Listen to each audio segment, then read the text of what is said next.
Session करना चाहती हूँ मैं आप लोग के साथ, जिसमें एक सवाल पूछना चाहती हूँ आप सबसे, जो आप लोग मुझे जवाब देंगे by raising your hands. Is that fine? Okay. तो आप लोगों में से कितने लोग हैं जो रात को कभी लेट घर आए बिकॉज फ़ोन बंद हो गया हो, या अम्मी अबू को पता नहीं है, या कोई प्रॉब्लम की वजह से? कितने लोग रात को लेट घर आए? Quite a few. Okay. Are you guys actresses? No, right? तो आप लोग की बात का बुरा माना जाता है माँ बाप से, लेकिन अगर कोई एक्ट्रेस करे तो क्या वो प्रोपेगेंडा है या एजेंडा है, या वो एक नोशन है जो हमारी सोसाइटी, हमारे मीडिया को लेकर प्रोजेक्ट करती है? मैं एक एक्ट्रेस हूँ, लेकिन उससे पहले मैं एक नॉर्मल मिडिल क्लास लड़की थी जिसकी कुछ ड्रीम्स थी, जो चाहती थी कि वो एक्टिंग करे। क्योंकि जैसे वो बड़ी हुई उसने घर में देखा कि कोई भी अम्मा को काम होता है और उन्होंने बच्चों को साइड पे लगाना होता है, तो वो श्रीदेवी के गाने चलाती थी और कहती है चलो बेटा काम करो क्योंकि मुझे तो कपड़े धोने। तो अक्सर इसी तरह के टाइम में मैं पली बड़ी। भाई बहनों के साथ जब कोई गेम खेली थी तो बजाय के डॉक्टर या टीचर खेले, हम लोग सब डांस कॉम्पिटिशन्स करते थे या फिर स्टोरी टेलिंग सुनाते थे। कोई एक भूत बनता था और कोई एक बेचारा डरा हुआ इंसान, और हम एक दूसरे को डरा के इस तरह गेम्स खेलते थे एक दूसरे से। सो आहिस्ता आहिस्ता मैंने रियलाइज किया कि एक यही चीज़ है जो मुझे काफ़ी अच्छा फील कराती है। स्कूल में चली जाती हूँ, यूनिवर्सिटी भी चली जाती हूँ, लेकिन जब भी को मुझे पता चलता है कि कोई ड्रामेटिक कंपटीशन आने वाला है तो वहाँ मैं सबसे पहले खड़ी होती हूँ कि okay I have to take part in this. So finally एक दिन मैं अपने अब्बा के पास गई कि बाबा मुझे एक्टिंग करनी है, बहुत बड़ा प्ले हो रहा है और वो ईरान जा रहे हैं तो मुझे एक्टिंग करनी है। तो उन्होंने कहा बेटा आपको मेरी ज़िंदगी की कसम है लेकिन आप एक्टिंग नहीं करोगे कभी भी। तो मैंने कहा अच्छा चले मुझे 1500 रुपये दे दे, वो मुझे ना एक चीज़ की वो ट्यूशन फ़ी भरनी है। तो उन्होंने मुझे 1500 रुपये दे दिए और बात ख़त्म हो गई। अब मैं अम्मा के पास गई, मैंने कहा अम्मा बाबा ने तो मना कर दिया है, किस पॉइंट से उन्हें समझाऊं कि मुझे काम करना है, मुझे एक्टिंग करनी है, वो प्ले जा रहा है ईरान में। तो उन्होंने कहा बेटा उन्हें बताओ कि ईरान में तो सब हिजाब लेते हैं, तो हिजाब पहन के तुम एक्टिंग करोगी तो वो तो अच्छी बात होगी। तो मैं गई बाबा के पास, मैंने कहा बाबा वो हिजाब पहन के एक्टिंग होगी। तो उन्होंने कहा अच्छा चलो ये तो बेटा बहुत ऑनर की बात है, हिजाब पहन के आप एक्टिंग करोगे, very good, children you should go. भेज दिया। My brothers, I have 3 brothers, तो सारे बहुत अगेंस्ट थे कि लड़के और लड़कियां मिलके जहाज में पाकिस्तान से ऑल द वे ईरान जाएंगे। थोड़ी सी टर्बुलेंस हो गई तो कोई डर के किसी ने एक दूसरे का हाथ पकड़ लिया तो क्या होगा। उसी मसले में मेरे बेचारे माँ बाप पता नहीं कितने उन्होंने दुआएं की, लेकिन फाइनली जब मैं ईरान पहुंची तो मेरे भाई का सबसे पहला सवाल ये था तुम्हारी सीट किसके साथ थी, टीचर के साथ थी या स्टूडेंट्स के साथ?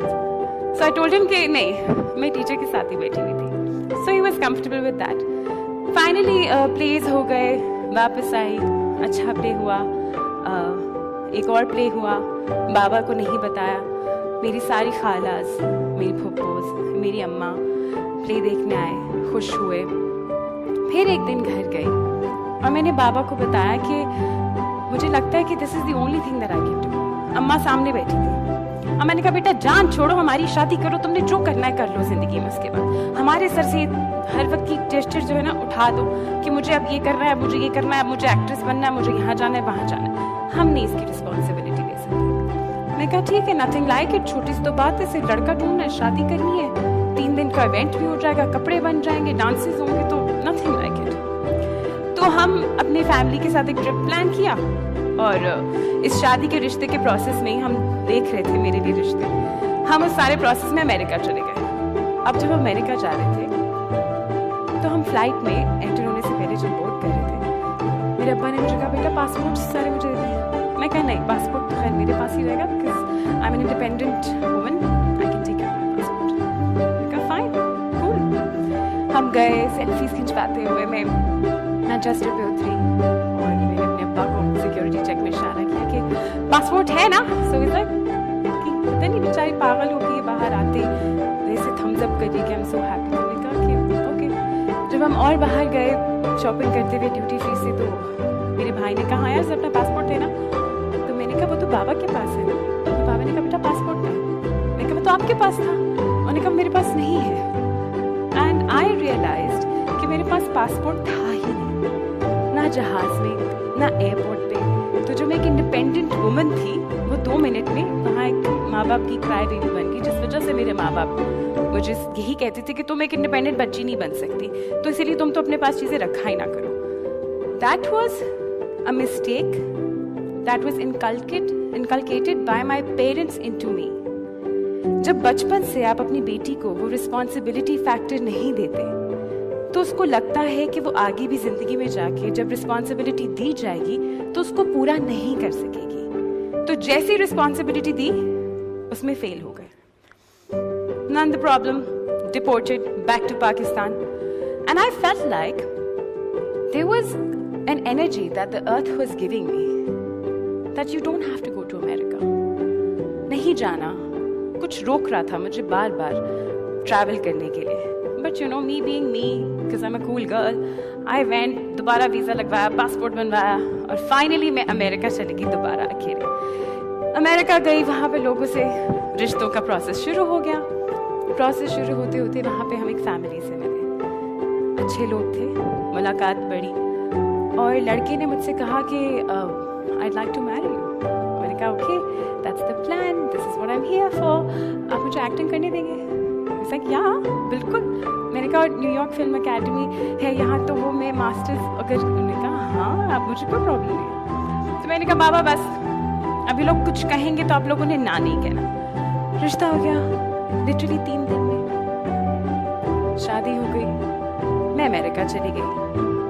जब मैं अमेरिका गई तो बहुत सारी चीज़ें मुझे रियलाइज़ हुई कि ये रीज़न्स जिस वजह से मैं अमेरिका आई थी और ये रीज़न जिस वजह से मैंने शादी की थी, वो रीज़न मेरी शादी को प्रोग्रेस नहीं कर रहे थे। क्योंकि मेरा रीज़न अमेरिका आने का और एक इंसान से शादी करने का was escapism. That one decision that I took about my life for escaping from my house, somebody, मेरे अब्बा अम्मा who loved me to death, but उनसे escape करके मैं एक और घर में गई for all the wrong reasons, and that one decision led me to a divorce। I got divorced 3 years ago and I got back to Pakistan। अब अब्बा वहीं दरवाजे पे खड़े कि मतलब ये मेरी जिंदगी में कोई सुकून का मौका मुझे नहीं देगी औरत। पहले इसने पासपोर्ट कमाया, फिर अब ये मतलब डिवोर्स, अब मैं क्या करूँगा? तो आहिस्ता आहिस्ता मेरे अब्बा ने समझ लिया कि हेल्थ हैजंट फॉलन, हो जाती है डिवोर्स।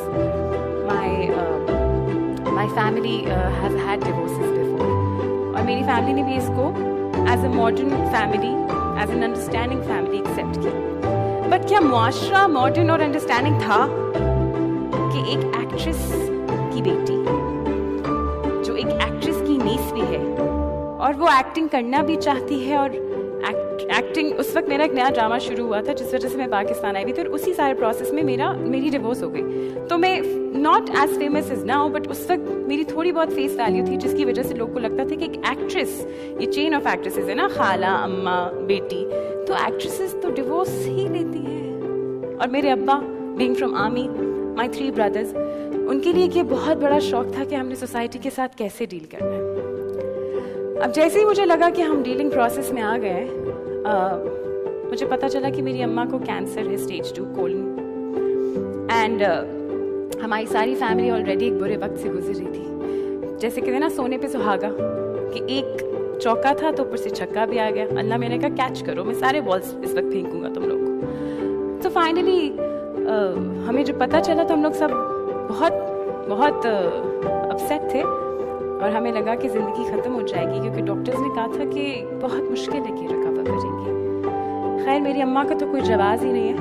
वो ट्रीटमेंट करवाई, रेडिएशन, कीमोथेरेपी, उसके बिल्कुल 1 महीने बाद वो अपनी फिल्म का डेब्यू गाना रिकॉर्ड करके आई, और उन्होंने वो वीडियो बना के ऑन्कोलॉजिस्ट को भेजी कि ये लो, तुमने तो कहा था कि मैं नहीं कर सकूंगी, तो ये बेटा मैंने गाना कर लिया, तो फिल्म का प्रीमियर जो है XYZ डेट को, तो आ जा। That's when my mother decided to stay happy with the willpower that was inculcated in her by her father। उन्होंने डिसाइड किया कि मैं खुश रहूँगी और मैं अपनी ज़िंदगी से लड़ूंगी। मैं हर उस इंसान को बताऊंगी जो मुझे बोलता है कि शायद आप नहीं ज़िंदगी कंटिन्यू कर पाएंगी। मैं उन लोगों को अपनी विल पावर से दिखाऊंगी कि मैं कर सकती हूँ अपनी ज़िंदगी continue. And that was a decision जो उन्होंने उस वक्त लिया, जिसकी वजह से हम सब ने स्ट्रेंथ पकड़ा। खैर मेरे हालात उस वक्त बहुत ख़राब हो चुके थे। मैं अम्मा का भी ख्याल रख रही थी and at the same time मुझे समझ नहीं आई थी कि मैं कहाँ जाऊँगी लाइफ में। जैसे बहुत सारे लोग बहुत सारे एवेन्यूज़ चूज़ करते हैं, मैं भी बहुत सारे एवेन्यूज़ चूज़ किए।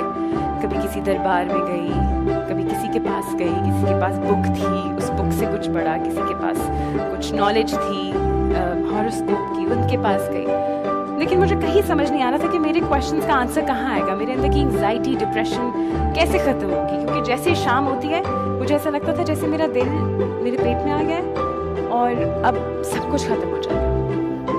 But one day somebody came to me and said, okay, why don't you close yourself in a room for 3 days at least and just get in touch with God? And I was like, चलो, I'll try this. बाकी सब कुछ तो try कर लिया, ये भी कर लेते हैं। And I decided that I'm going to lock myself in a room. अब सिर्फ खाने के लिए मेरे घर वाले मुझे in touch रहते थे मेरे से, और मैं कमरे में अकेले बैठे हुए सिर्फ रोती थी, कॉन्स्टेंटली रोती थी। और मेरे अब्बा को लगता था कि ये ऊपर से चीखों की जो आवाज़ें आ रही है वो दरवाज़ा तोड़ते थे कि स्टॉप इट। और मैं हमेशा रिस्पॉन्ड नहीं करती थी उन्हें, मैं कभी भी वापस जवाब नहीं देती थी। I would just cry and go on with my meditation. And after 3 days when I got out of the room I felt like everything is done and dusted, कि अब मेरे सारे सवालात के जवाब मुझे मिलने वाले हैं। और ऐसे ही हुआ। 2 महीने बाद I went to a films premiere जहाँ पे आई मेट अ मैन जिनको मैंने 6 साल पहले टीवी में देखा था, और 2 साल पहले उनकी भी डिवोर्स हो गई थी। 6 साल पहले कहीं मेरी खालाओं ने आपस में बैठ के बात की थी कि इन दोनों की शादी हो जाए तो क्या हर्ज है। लेकिन मेरी भी ज़िंदगी कहीं और चल पड़ी और उनकी भी ज़िंदगी कहीं और चल पड़ी, और हम सब ने रियलाइज़ किया कि ये तो नहीं हो सकता। मगर उस दिन उस प्रीमियर पे जैसे खालाएँ और औरतों की आदत होती है कि एक दूसरे को हर वक्त शादियाँ कराते रहो, रिश्ता जैसे कोई मिले फ़ौरन ही बच्चों को आपस में मिलवा के खुश कर दो, वो उन्होंने किया। और नेचर ने कुछ इस तरह प्रोग्रेस किया कि हम लोग का रिश्ता तय हो गया। Now this man is my husband right now and he is hilarious. उन्होंने मुझसे एक दफ़ा भी नहीं कहा कि तुम एक्टिंग करना चाहती हो, क्योंकि उनको ये लगा नहीं कि एक आदमी एक औरत को उसकी सेल्फ के लिए या उसकी पहचान के लिए कोई सवाल कर सकता है या उससे एक क्वेश्चन कर सकता है कि तुमने ये करना है या नहीं करना। उन्हें लगा कि एक नेचुरल सी बात है, एक्टर है, मतलब एक्ट्रेस है, मैं भी एक्टर हूँ, ये भी एक्ट्रेस है, तो जो काम मैं करता हूँ मैं इसको कैसे रोक सकता हूँ। और उन्होंने मुझे कभी ऐसा कुछ नहीं कहा। उस वजह से मुझे एक ड्रामा आया, दूसरा ड्रामा आया, तीसरा ड्रामा आया, वो मैं करती गई। और करने के बाद मुझे ये रियलाइज़ हुआ कि ये डिसीजन उस डिसीजन के कंपैरेटिवली इस डिसीजन की जर्नी, इस डिसीजन तक पहुंचने का जो डिसीजन मैंने लिया वाज कम्प्लीटली डिफरेंट। जो डिसीजन मैंने 3 साल पहले लिया था अपनी ड्रीम्स को पूरा करने के लिए, वो डिसीजन मैंने अब लिया दोबारा। लेकिन इसलिए नहीं क्योंकि मुझे एक्टिंग करनी है, लेकिन इसलिए क्योंकि मुझे ही रहना है। I have to be myself, be it for a man, be it for a woman, be it for anybody in the world. I have to realize who I am before I understand who I want to marry. And this single decision of my life made me understand that for girls in our society, it's very, very important कि शादी के रिश्ते में जाने से पहले वो इस बात को समझें कि उनके अब्बू, उनके भाई, उनकी बहनें उनसे क्या चाहते हैं, और फिर वो लड़की अपने आप से क्या चाहती है, वो लड़की अपने आप को कहाँ रखती है, क्या सोचती है। क्योंकि to be very honest, you're going to fall in life, you're going to fail so badly. What's the biggest nightmare for a girl? To get married and to get divorced. When that's done and dusted, you understand that it's okay to be remarried, and it's okay for the society to call you a divorcee, and it's okay for the people to say that you're a divorced actress. But what's not okay is to not accept yourself. And that's the power of a single decision that you have to take for yourself, that you need to understand yourself. I love the blue denim jacket that you're wearing. So women like you and all of you in this room need to understand yourself before you understand what your father, mother and brothers have to say. But that does not mean कि rebellious हो जाएं, घर से भाग जाएं, phone off कर लें और उन्हें बताएं नहीं कि नीलम वैली का ट्रिप चल रहा है. Don't lie about that. Tell them the truth. दुनिया की बहुत सारी डिस्कशंस बातों पे सॉल्व हो जाती हैं, तो दिस इज सो लिटिल. आपको सिर्फ अपने घर वालों से बैठ के बात करनी है. And I'm still standing here as a Pakistani woman. I'm still strong, like my country. I'm again going to elect a prime minister because I fail, but I never ever give up deciding on who I am and what I want to be.